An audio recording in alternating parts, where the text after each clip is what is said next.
Bonjour à tous et heureux de vous retrouver en ce jeudi 14 mai 2020, 14h31 heure du Québec. J'espère que vous allez bien. Moi, j'arrive d'une petite séance de bronzage, vraiment.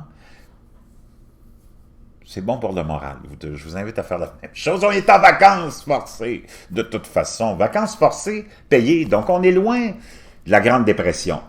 Pour l'instant, ça ne veut pas dire qu'on s'en ira pas, éventuellement, mais je pense pas parce qu'on est dans un autre monde. Alors, je vous ai dit qu'on était le 14 mai 2020, 14h32 heure du Québec. On est dans un autre monde.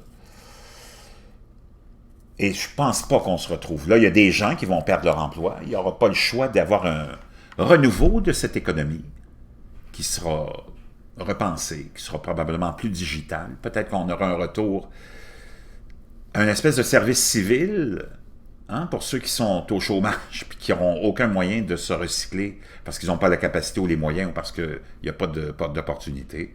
Il faudra garder le monde occupé.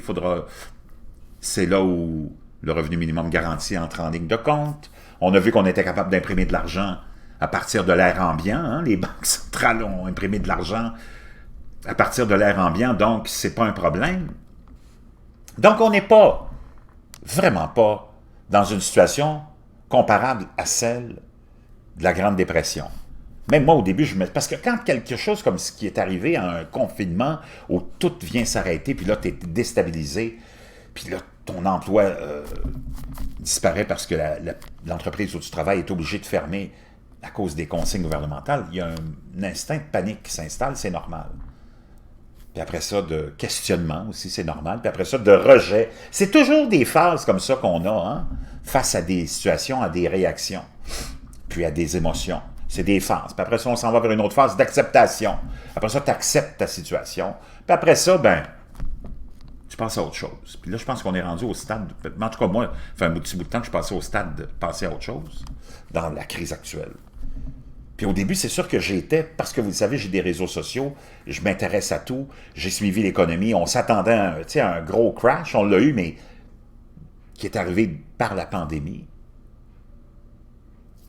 Puis c'est certain que quand ces choses-là arrivent, tu as toujours des gens qui partent en peur. Puis toi, tu écoutes ces gens-là qui partent en peur, tu te dis, ouais, c'est logique, ça se peut, parce que tu regardes les statistiques, c'est catastrophique, le chômage qui a augmenté de 15% en un mois, les entreprises qui ont fermé, puis il y en a plein qui vont faire faillite, mais il y en a d'autres qui vont revenir, prendre leur place. C'est toujours comme ça. Donc, il y aura un renouveau. Donc, on est loin d'être comme dans l'époque de la Grande Dépression, où tu n'avais rien, tu n'avais aucun support. Les entreprises n'avaient pas les banques centrales qui imprimaient de l'argent à partir de l'air ambiant pour les sauver, les racheter, les financer ou les aider. Et les gens non plus qui perdaient leur emploi. Donc, il faut prendre tout avec, quand même, rationalité, mais c'est pas facile quand ça vient te déstabiliser. Mais il faut laisser faire les phases aussi. Tu peux pas les combattre, les phases, hein? Le choc. Après ça, la frustration, le rejet, l'acceptation, puis après ça, tu passes à autre chose. Donc, on n'est vraiment pas dans un moment ou dans une époque ou dans une crise qui peut être comparable à 29, à la crise, le grand crash, la grande dépression de 29. Non, vraiment pas. Mais ça ne veut pas dire que ça ne fera pas mal. Ça ne veut pas dire qu'il y aura... C'est sûr qu'il va y avoir un renouveau de l'économie. On ne pourra pas revenir à la case départ, celle qu'on était il y a 2 mois et demi ou 3 mois de ça. Et c'est important de passer à autre chose. Parce que la Terre ne peut plus continuer non plus. Elle n'est plus capable d'en prendre. Les humains n'étaient plus capables d'en prendre non plus, de ce rythme effréné, de courir après sa queue pour juste consommer, consommer, s'endetter, consommer, s'endetter, consommer, perdre ta vie. Ça n'a pas de sens. Donc, je voulais juste vous donner un message d'espoir. Il n'y a rien qui est comparable à la Grande Dépression. Il faut prendre, comme on dit par chez nous, notre gaz égal. C'est certain qu'il y aura des victimes de cette pandémie. Il y aura des victimes, des entreprises qui ne reviendront pas. Il y en a d'autres qui vont se rendre compte qu'ils payaient du monde pour rien, à rien faire, donc ils vont amincir leur effectif. Donc, il y en a d'autres qui vont fermer, par exemple, des restaurants, des petites boutiques, mais tu as une autre génération qui va arriver et qui va prendre le trou, qui va remplir le trou qui aurait été laissé par l'autre qui n'était plus capable, parce qu'il avait déjà accumulé trop de dettes depuis les derniers mois, les dernières années. d'une économie qui est quand même très difficile. Hein? Il y en a de la compétition, mon chum. Quand tu ouvres un resto, c'est pas comme dans les années 70, où c'était les belles années. Moi, j'ai travaillé pour la famille Nakis, Crescent, entre autres, Nakis, hein? La fille de Paul Nakis, qui est propriétaire d'une multitude d'immeubles à Montréal, et un homme d'affaires vraiment fantastique à son affaire, un bonhomme au-delà de 80 ans, que j'ai servi quand j'ai fait l'ouverture du bâton rouge de la montagne, de la rue de la Montagne. J'étais là avec toute l'équipe qui a fait l'ouverture de ce resto-là. J'ai été gérant pendant 1 an et demi là-bas. Et c'est là que j'ai connu Crescent Nakis, j'ai connu Paul Nakis, son père. C'est lui qui est propriétaire de plein d'immeubles dans le centre-ville, comme Wanda's, puis plein de strip clubs aussi. Mais un homme d'affaires vraiment performant. Et c'est des gens qui sont là depuis longtemps, mais sûrement qui ont une période difficile en ce moment, mais la restauration, c'est comme ça. Donc, tu as des restaurateurs qui vont rester là, puis tu en as d'autres qui vont tomber, puis tu en as d'autres qui vont venir prendre la place, mais c'est pas facile. Pourquoi je parlais de Crescent Nakis et de Paul Nakis, c'est eux qui étaient propriétaires à l'époque, écoutez bien ça, du Toit Rouge, le fameux Toit Rouge sur Sherbrooke à Montréal.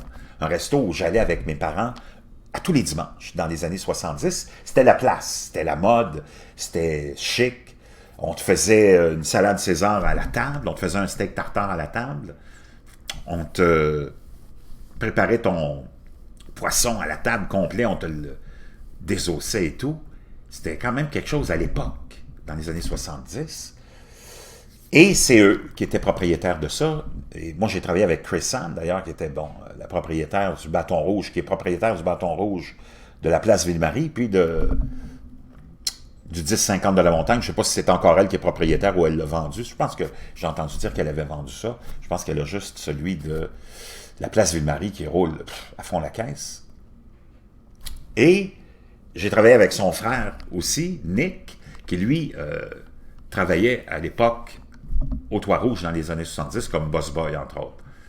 Et son père faisait une fortune dans le temps. Une fortune faisait... Imaginez, Nick m'a raconté, là, de profit, pas de chiffre d'affaires, de profit par année dans les années 70 avec un restaurant, parce que c'était les belles années, hein? Tu déclarais rien, tu pouvais tricher, j'imagine. Il n'y avait pas beaucoup de compétition non plus, hein? Puis tout était quand même beaucoup moins cher. Le Toit Rouge générait pendant des années de profit après avoir tout payé, tout le monde payé, les dépenses payées, puis eux autres, leur salaire payé, ils généraient 1 million de dollars de profit par année. 1 million de dollars dans les années 70. C'est avec ça qu'ils ont bâti leur empire. Et après ça, ils ont acheté la chaîne Da Giovanni, qui ont exporté à Québec, ils sont allés en ouvrir une succursale. Puis après ça, ça a fait son temps, je pense que c'est fermé. Maintenant, le Toit Rouge, c'est détruit, c'est des condos qui sont là. Mais juste pour vous dire que c'est d'autres époques, d'autres mœurs. Aujourd'hui, avoir un restaurant, les loyers sont inabordables. Au pied carré, ça n'a pas de sens. Tu travailles pour le propriétaire qui te loue la place. La quantité de permis que tu dois avoir, la quantité et là d'équipements qui coûtent une fortune maintenant que tu dois avoir, hein, pour être performant. Ça te prend un beau décor aussi, tu ne peux pas ouvrir n'importe quoi. Le coût du gaz naturel, si ton équipement est au gaz, le coût de l'électricité, le coût de la nourriture, qui d'ailleurs, je reviendrai aujourd'hui, on a une augmentation, on a une inflation. C'est certain qu'on va avoir une inflation incroyable avec tout l'argent qui a été imprimé. Tout l'argent qui a été imprimé, on va avoir une inflation incroyable, ça a déjà commencé. Au niveau de l'alimentation, entre autres. Donc, tu as besoin aussi d'employés qui te coûtent une fortune aujourd'hui comparativement à avant. Tu ne les payais pas, tes employés, c'était 2-3 piastres de l'heure. Les charges sociales pour l'employeur, hein, ce qu'on appelle les déductions à la source, la CSST, les régimes de rente que tu dois payer. Moi, je n'ai eu des business. Quand tu n'en as pas eu, tu ne sais pas de quoi tu parles. Mais quand tu en as eu, c'est pas un cadeau. Vraiment pas un cadeau. Donc, c'est énorme. Énorme, puis avec toute la compétition qu'il y a, C'est vraiment pas facile. Donc, c'est sûr qu'il y en a qui ont péré, puis qui vivotaient, hein, en jouant au Lego, puis en jouant à un casse-tête incroyable. Une semaine, tu payes un, l'autre semaine, tu payes l'autre, puis l'autre semaine, puis là, tu navigues. Puis c'est un casse-tête, c'est un enfer. Être restaurateur de nos jours, parler à ceux qui ont des restaurants, c'est un enfer sur Terre. Donc, il y en a plein qui vont tomber, oui, suite à la crise actuelle. Il y en a d'autres qui vont rester.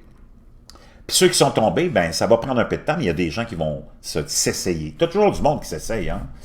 Puis même chose pour les petites boutiques. Donc, mais je ne sais pas jusqu'à quel point on va revenir à un niveau de consommation comme dans lequel on était. Je pense que c'est vraiment, ça c'est fini.